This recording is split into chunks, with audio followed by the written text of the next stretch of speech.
Basta kahit anong isda po ang gamitin nyo, basta sariwa po at pasok sa budget nyo, yun po ang gamitin nyo sa ulam na ibabahagi ko sa inyo. Salmon steaks po, salmon fillet lang po ang ginamit ko dahil yan po ang request ng ilan sa mga followers natin. Siyempre, pinagulong ko lang po sa cornstarch bago iprito. May konting asin, konting paminta, konting mantika lang po, mainit ang kawali, iprito na po natin. Kung galunggong po ang gagamitin nyo, ang payo ko po sa inyo, gawin yung super ultra crispy. Yung pong pati ulo pag kinagat nyo malutong.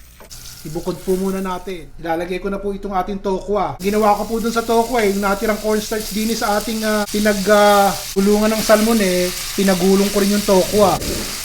Malasado lang po ang gagawin ko sa tokwa. Hanguin ko na. Salmon steaks, tokwa. Ito pong ating luya. Samahan na rin po natin ng bawang. Halo. Sibuyas po muna. Kalahati lang yung ilalagay ko po yung ating kamatis. Luray-lurayin nyo Yan natin ng konting paminta. Tutuyuan ko na po. Kayo na po bahala sa pampaalat kung gaano karaming toyong ilagay nyo. Sa akin 2 kutsara lamang. Ang oyster sauce naman bahala din po kayo. 2 kutsara lang po ang nilagay ko. Haluin po natin yan. At nang malutot magkasama-sama. Bango Masabawan nga ng 1 tasang tubig. At itataas ko po yung apoy at pakukuluan natin. Tikman nyo muna kung sa pakiwari nyo po ayos na yung lasa at talagang lirot-lirot na itong ating mga sibuyas kamatis. Idagdag na po natin itong ating tokong pinirito. Ayan, ganyan lamang. Bago po natin patayin, ilagay na po natin itong ating salmon steaks. Naku, gandang tingnan. Pandagdag talaga yung toko Kalahating subo ng salmon, 5 piraso ng tokong pinirito natin. Bakit naman hindi?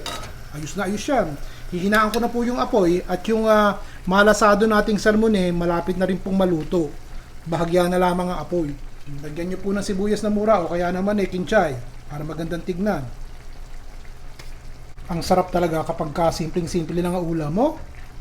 Kung gusto niyo pong ilagay itong ating cornstarch, yung natirang cornstarch, lagyan ng konting tubig at medyo lumapot-lapot po ang sabaw at maging mukhang sarsa, lagyan niyo po ng kaunti. Kayo na po ang dumiskarte niyan Nilagyan ko po ng konti, hindi ko nilagay lahat. Tapos haluin po na natin sandali. Maya-maya pa patayin nyo na at baka magkalirot-lirot po yung salmon. Ayos. Laking bagay po nang nagagawa ng pritong tokwa sa anumang ulam na lulutuin natin dahil ito pang salit-salit 1 subo ng salmon, 2 subo ng tokwa. Kahit anong pong isda ang ilagay nyo ayos pa rin. Basta ang mahalaga, masarap, bagong luto, mainit. Ito po ang salmon na may kasamang tokwa. Ayos po ba? Nag-i-enjoy po ba kayo? O siya, hanggang sa susunod po muli, bukas, gagalingan din natin yung mga simpleng ulam lang, madaling lutuin at masarap kainin, yung papawisan po kayo. Ayos? Ron Vilaro po.